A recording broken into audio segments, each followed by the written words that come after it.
గురించి తెలియజేస్తూ 4వ అధ్యాయంలో ఆయన చెప్తున్నటువంటి మాట 2వ వచనంలో ఏమంటున్నాడు? అయితే కుయుక్తిగా నడుచుకొనకయు దేవుని వాక్యమును వంచనగా బోధింపకయు. కుయుక్తిగా నడవట్లేదు, వాక్యాన్ని వంచనగా బోధించక, అలాగే కలిపి చెరపట్లేదు. వాక్యాన్ని, దేవుని వాక్యాన్ని కలిపి చెరపట్లా. పరలోకానికి నడిపే వాక్యాన్ని భూలోకానికి నడిపి చెరపట్లేదు.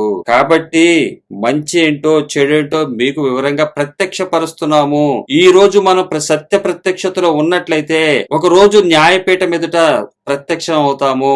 ఆ ప్రత్యక్షతలో సత్యము ముందు ప్రత్యక్షం అవుతాము.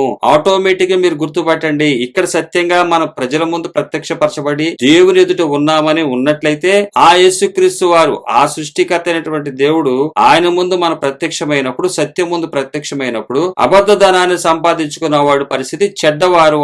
వారు ఆశీర్వాదాల కోసం, వాటి కోసం, వీటి కోసం ప్రజల్లో గొప్పతనం కావాలని కోరుకున్న వారు చెడ్డ పని చేసిన వారు.